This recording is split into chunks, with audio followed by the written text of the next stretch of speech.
Hello, folks. I posted this wee buzzer on Waldos' page the other day, and Gareth Core commented asking for a video of it. This is the video here. There's not very much to the fly. There's a few things on the body, but very little to it. It's an anti-static bag buzzer, and the anti-static bag reflects our light really well, and I haven't fished it yet, so it should do alright.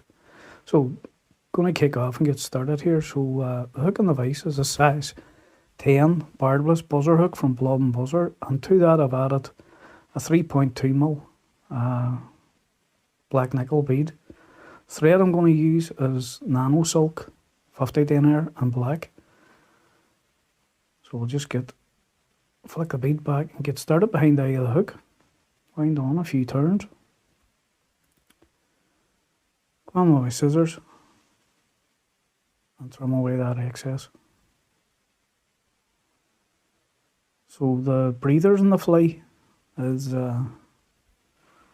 this is Uni big fly 360 denier and white, and you don't need very much of this. I'm just going to snip this off. This is about 1.5 inches long, so I'll snip that away. Lay that down on the top of the shank, halfway. Run a few turns over the 1/2 and line that up. And then pull it back on itself. Hold that tight. Pinch and loop that on, and then tie that.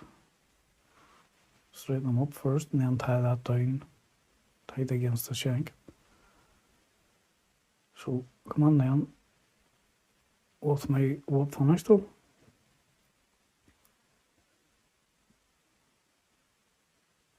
And just throw on 2 or 3 turn warp finish just to finish that off. And just be careful of the bulk, because you want the bead to slide up over the top of this. So come on with scissors again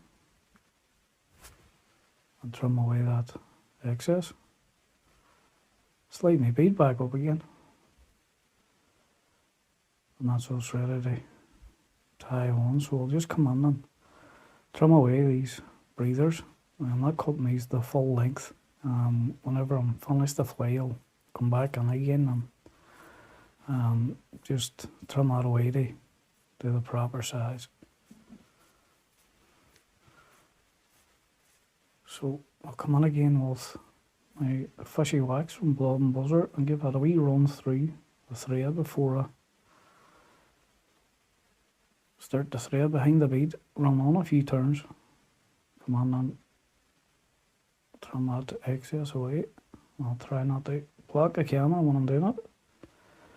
Trim that away.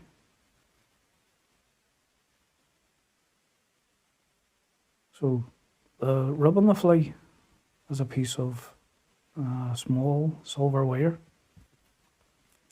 So I have my piece of wire here, and I'll set that on and slide the end of the wire up inside the bead. Just come on and give a few turns over that. Give another wee run of the fishy wax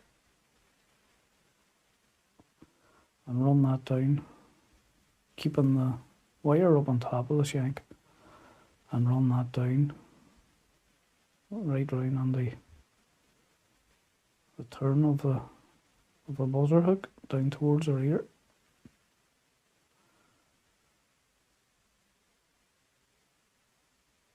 I don't want to come too far though, so you just want to come down under the bend, because there's a turn of our holographic tinsel before we bring the rub up, so that's far enough there. So the next part in the fly now to tie on is our I'll clip this back away. So the next part in the fly now to tie on is our holographic tinsel, and what I have here is copper holographic. That's from Blob and Buzzer as well. So I'll tie down my holographic a few turns over that just to hold it. And I'm bringing that up the back of the shank of the hook as well, where I brought the wire down. I'll clip that back out of the way as well, just to keep everything tidy and out of the way. So this is my anti-static bag, and now the length of that's about 3 inches, and I've tapered it off from nothing up to 3mm. Now this end with the sharp on it, I'll just trim that away because I don't need that, and I'll tie this down here. So it's about 1mm that runs into 3mm, and I'll tie this down tight. Run my turns over that and keeping the holographic tonsil up the middle of the shank and run the thread up. Now don't worry if you're a wee gap between the turns of thread, because we'll have that holographic tonsil to come up the shank anyway. So keep running the thread up round.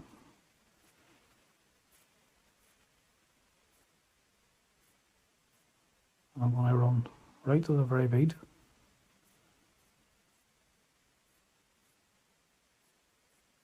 And then turn the thread round and come back down again.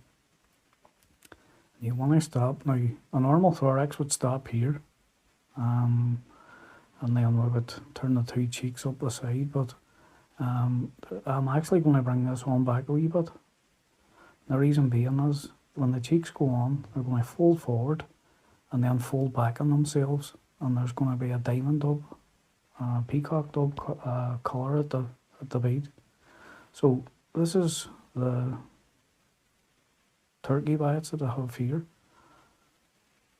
It's a brown turkey biot from Blob and Buzzer, so we'll just strip away 2 biots.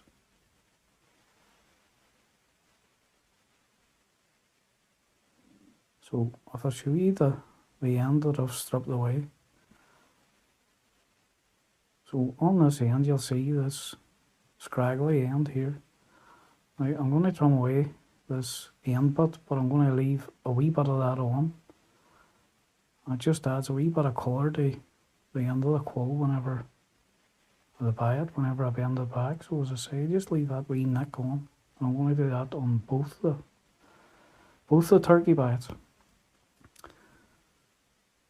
So with this other one now, I'll just do the exact same and knock that away.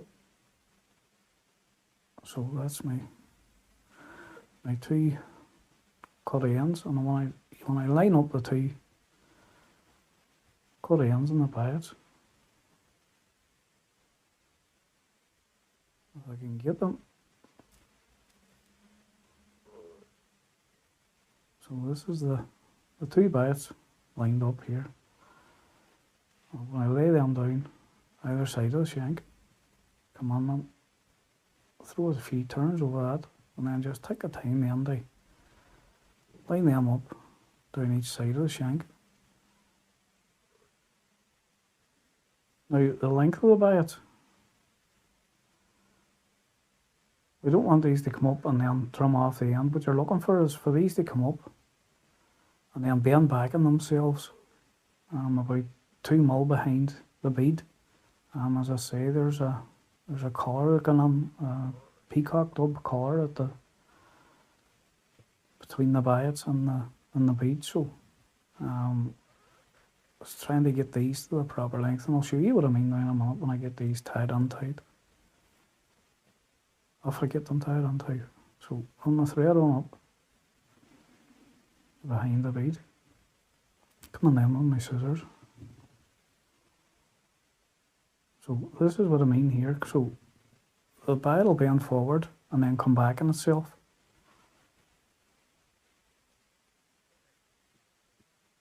And it'll sit out from the body just to give the impression of wing buds. So we'll come on now and trim away these ends on the biots.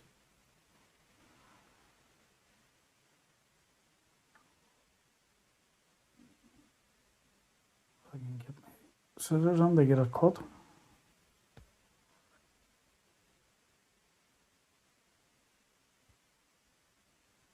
So just tie in those two ends down tight. Don't really worry about this because of a pile of materials to come up over the top. So let's make 2 bias lined up, and bend them forward, and then I'll throw in a 1/2 inch. I have a bobbin cradle here. I'm going to hang the bobbin over the bobbin cradle just to hold it back out of the way, because there's 3 different materials that has to be wound forward. So the first thing they bring up is our copper holographic. What you want to do is give a full turn underneath the anti-static bag and the wire. That just gives us a bit of colour at the rear, at the tail of the fly, and then start bringing that up the shank of the hook.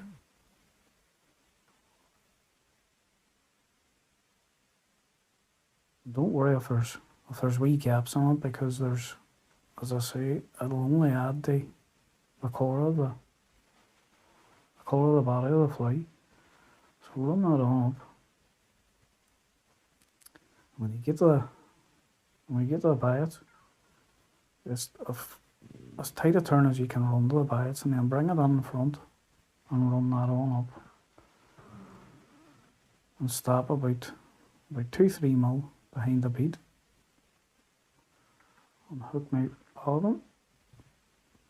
And just come in then and throw a couple of turns over that holographic tinsel just to hold it. On with my scissors and trim away that excess.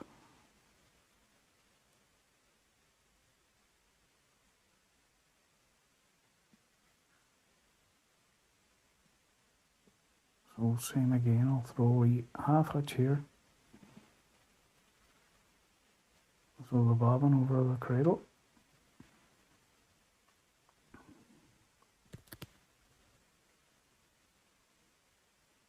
And then the next part they bring up then is our silver wire. So I'm just trying to sort this so that the wire is coming above the anti-static bag. So whenever you're bringing the wire up, what you want to do is just bring this up the same way as you would rub a buzzer. If it was a buzzer you were tie it, just give the same gap coming up, nice open turns, and just keep bringing that up the shank.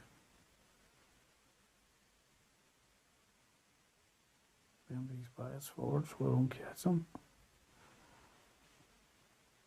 Just whatever spacing you're running, if the wire's long enough to go in front, go in front. If it's not, just come on behind the bias and run that on up to where we stop with the holographic tinsel.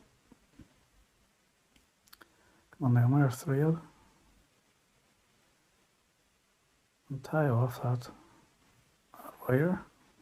3 or 4 turns, pull it out straight, a couple of turns over to secure it. Come on then and helicopter away that excess.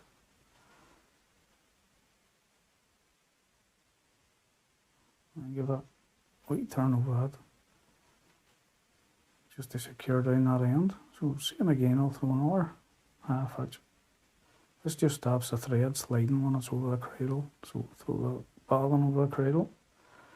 And then the last thing then is our anti-static bag. So when you're bringing this up, you want to bring it up the same way as you brought your silver wire, and just bring the anti-static bag up. And don't worry about leaving wee gaps. That all adds to the look of the fly. Just so you want to try and follow the rub up as best you can. Don't leave them all bare, because you want to keep this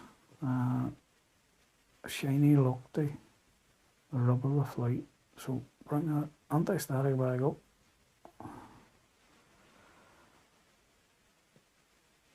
And this is the same. If you can get a turn on before the bites, that's grand. If you can't, leave it and go past. But I'm going to throw one on here because the gap's a wee bit too big.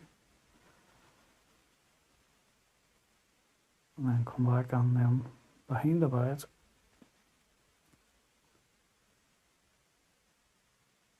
I'll run this.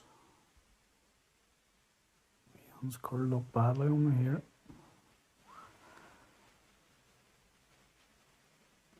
Bring this up to the same point that we tied off them other two. So come on them on my thread and just give a couple of turns over that just to secure it. We stretch just to pull it tight. Another couple of turns to fix that down. Come on then and trim away that excess.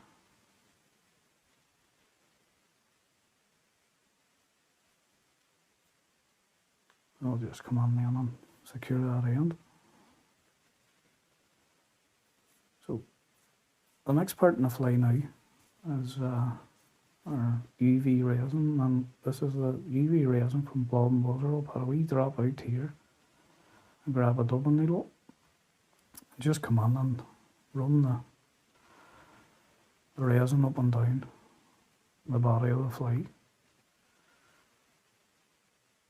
You only want a wee light smear of this going up and down, and don't worry how it goes on if there's wee bits of runs in between the wire and stuff. As I say, it just adds the overall texture of the fly. You don't want this too smooth, like. So just make sure the whole thing's coated.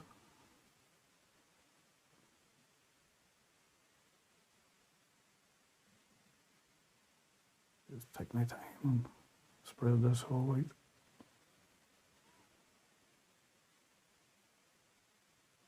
Now after this, I'll come on my Veniard brush coat and give a coat of Veniard brush coat just to give it a wee bit more shine. But I'll come on now and hit this with UV torch. What I'll actually do is I'll cut away and come back in again when I have this touched dry. There's no point in wasting 2 minutes of me drying this. So we'll cut away and come back on. So that's that set now to touch dry. So I'll flip the fly back over. What you want to do now is bring your thread back down to where we stop with all our pieces. Bend or buy it forward and tie that down. A couple of turns over just to hold it, just so we get the two bites shaped. And it looks alright. And then fold over your bite on the other side and tie it down as well. And then just take a wee look to see that they're sitting on the side of the shank and bend these back. I can't get a hook to this one here, so I'll get a double needle again and just to pull this, buy it back, double it back on itself. And that's what I was saying whenever I was tying these on. That just gives the look of the wing buds on the buzzer. It gives it a natural look. So I've these two set. Pull these back. Now don't tie over the top of the turkey bite. You want to come on with your turns of thread just in front of the bites, because if you tie down top of them, they won't kick out. We want these to sit out off the shank. So the last part here is our peacock dub. And what I have here is brown peacock dub from Blob and Buzzer. So we'll just dub this on the thread.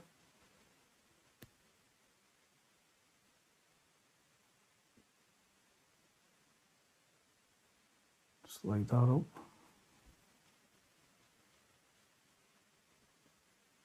I'll turn this hook because there's not very much space on here for big hand fists like mine. So I'll twist this on. Don't make this too heavy. You just want enough to just create the head and the flies. We'll strip this back. So I'll just come on in. This is the Veniard brush coat. I'll just come on there and give a wee run of the brush coat down the thread. And this is just to secure off at the head. So come on then on my look finish tool. And give me 3 or 4 turn look finish at the head. Pull that tight. So for security, I'm just going to come on and give another 3 or 4 turn look finish. And that just keeps everything nice and secure. Come on then on my scissors and trim away that excess. So take a wee minute then and any of them straggly bits of dubbing that's a bit too long or look out of shape, just come on and trim them away. So the last thing to do then, just make sure these are sitting on. So the last thing to do then is our stray here.